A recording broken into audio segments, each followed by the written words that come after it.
Hello, I'm Reverend Rick, and it is my honor to be with you today. We really hope that this video is a blessing to you. And if it is, please consider making a donation. People watch our videos locally when they cannot necessarily come to church throughout the United States and the world. So please join us and click the link below and make a donation. Thank you, and let this be a blessing to you.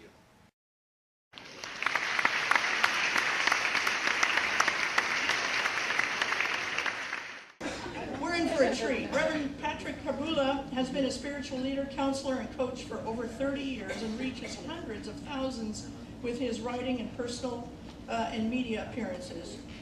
Patrick is the author of The Magic of the Soul, Applying Spiritual Power to Daily Living, which is an elective course for Science of Mind training throughout our denomination. And his soon-to-be published book, Meditation, The Practical and Simple Way, is going to be available soon. He is founder of the Living Purpose Institute and creator of the Life Coaching Certification Program and the Primal Fire Intensive. He was ordained as an independent religious science minister by the late Dr. Earl Barnum in 1985 and affiliated with CSL in 2010. He trained in spiritual psychology under the late Dr. Vivian King. He is also ordained and recognized as a Doctor of Divinity through the Spiritual Unity Movement, which he was president for 12 years. He founded Meditation Magazine.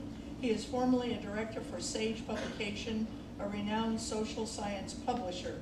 Patrick will be available after service to sign his book, speaking on radical gratitude and entrance into the sacred. Please welcome Reverend Dr.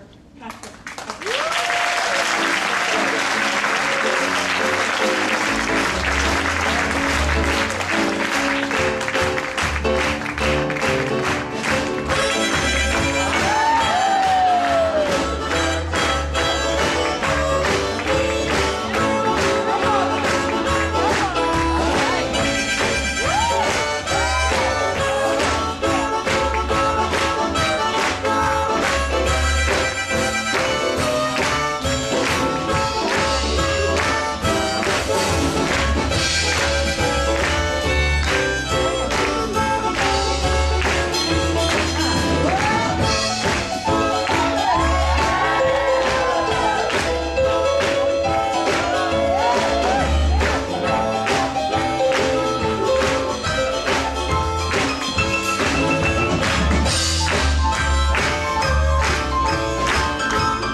Open that way because it brings me joy.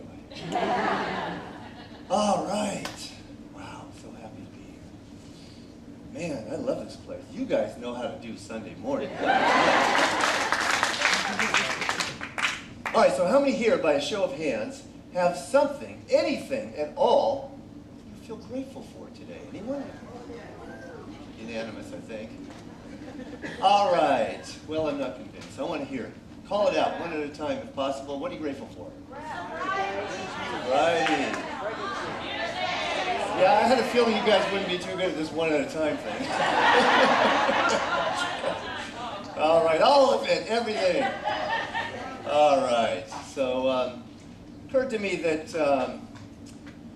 gratitude, have you ever had the experience where you offer a gift to someone and they light up like the sun? They receive it. Is that the best feeling in the world, to be the recipient of that kind of gratitude? Doesn't it make you want to give that person more stuff because it feels so good, right? Well, guess what? The universal presence is the same way.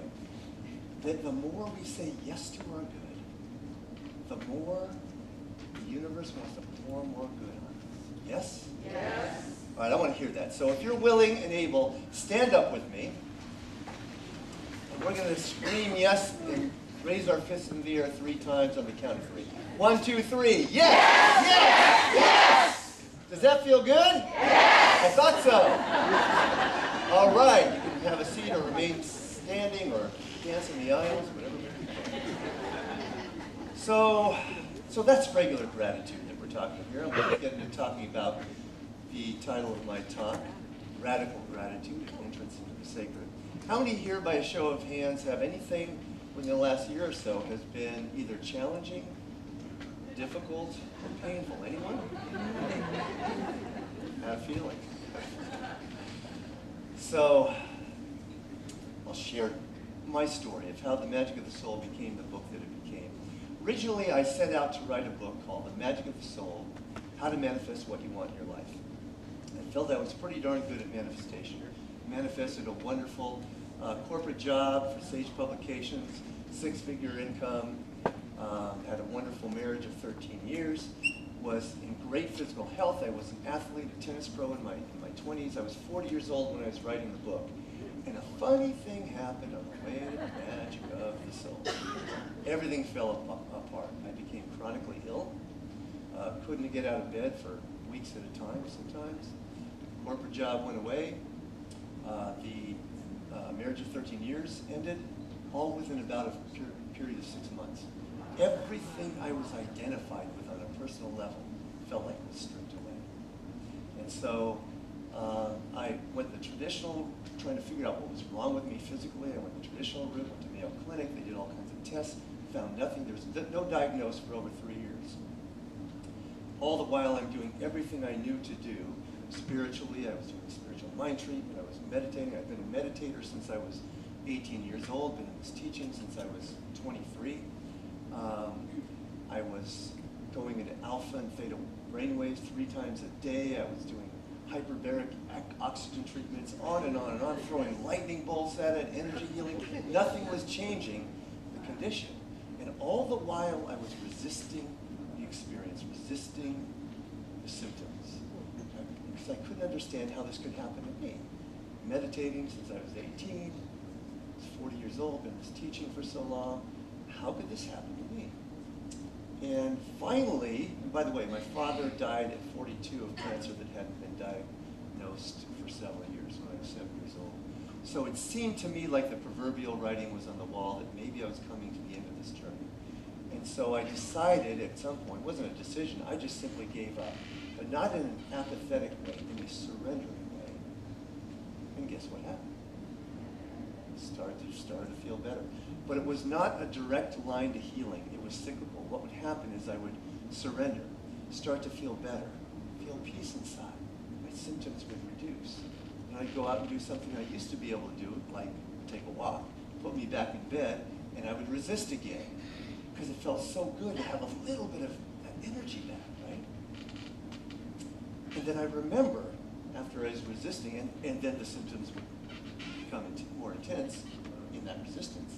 And I remember, oh yeah, it was that surrendering thing that got me feeling better again.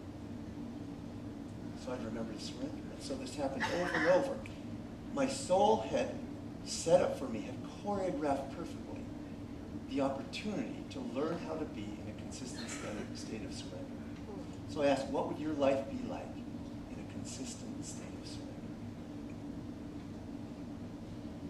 And so this became my practice, to look for the magic in every experience.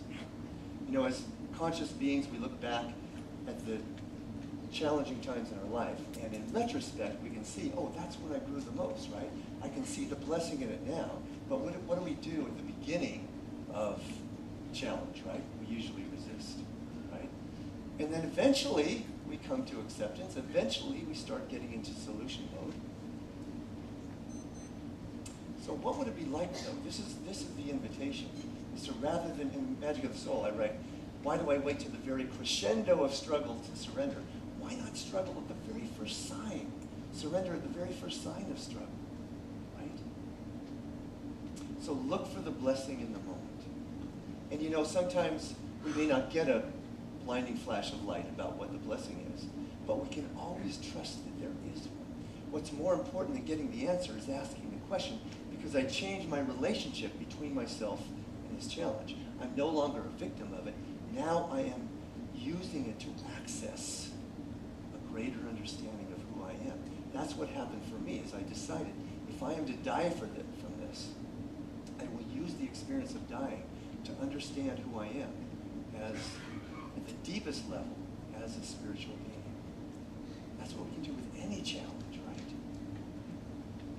So the way I write about it in Magic of the Soul is when we are in the experience of appreciating the sacredness in life, we open to a world of unlimited possibilities. Because we are alert to the magic, we notice opportunities that we might otherwise miss. Life becomes filled with a deeper level of peace and meaning as we recognize every experience as magical, and know that each experience leads us to an ever-increasing expression of soul energy. If or when we are operating from the perspective of our soul, our timeless, infinite self, we see the larger picture. Asking what there is to be grateful for in any circumstance, what's the magic, what's the opportunity for growth, moves us into the sacred perspective. Is an entrance into the sacred. Yes? And I think all of our most celebrated teachers and writers are saying the same thing in different ways. Byron Katie says, love everything. Eckhart Tolle says, give up resistance to what is. August Gold says, invite everything. Robert Scheinfeld, who I'll be quoting in the workshop we do later a few times, referencing his book, Busting Loose from the Money Game, which is about consciousness, not about money, but he says, appreciate everything. I say, look for the magic in everything. What's evolved for me is to see the beauty in every experience. And the more, it's a practice. I don't achieve this 100% every time, but the better I get at it, the more peace I have, and the more peace I have, the more power I have to create what I want in life. That's the interesting dichotomy, is non-attachment. The less attached I am to situations in the world, the more peace I have, therefore the more power I have to create what I want. Interesting dichotomy. So I'll tell you a little story about that's related to this. So I run these retreats called the Primal Fire Intensive. I've done them all over the continent. We're doing it in May on Catalina Island, private beach, for 4 days. It's amazing. But I did it in 5 years in Saskatchewan, Canada, with a friend of mine who has an equine assisted learning facility, which is a fancy name for a farm with horses on it. And, her name is Carol Marriott, amazing woman. And so we were preparing for the seminar, and this woman who was there with us, her name was Kate. She was had a PhD, but she was acting as a woofer. How many people know anyone know what a woofer is? Somebody's got it. All right. Workers on our organic farms, right? People who travel the world and work on organic farms from room to room. So she's this amazing woman, really funny. We had a great time together. So Carol asked us to go straighten up the barn to clean it up. So we're baling hay into this pit, this deep pit that apparently at one time they had pigs in there, and that's where the excrement would go, is down in this pit. And so, TMI, right? More information.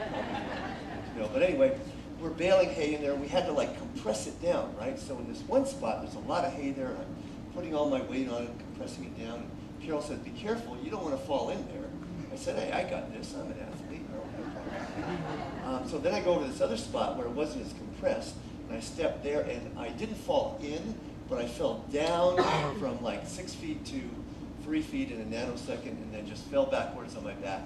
And Kate described it this way. She said, so here I am, baling hay with this famous author, and he just did this really stupid thing, and I don't know what to say, and I don't know what he's going to say.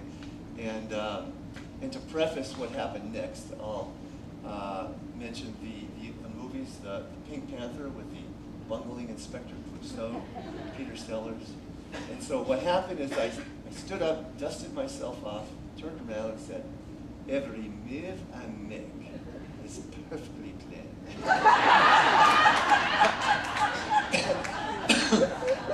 We laughed for a half an hour with our jaws aching, our stomachs hurting.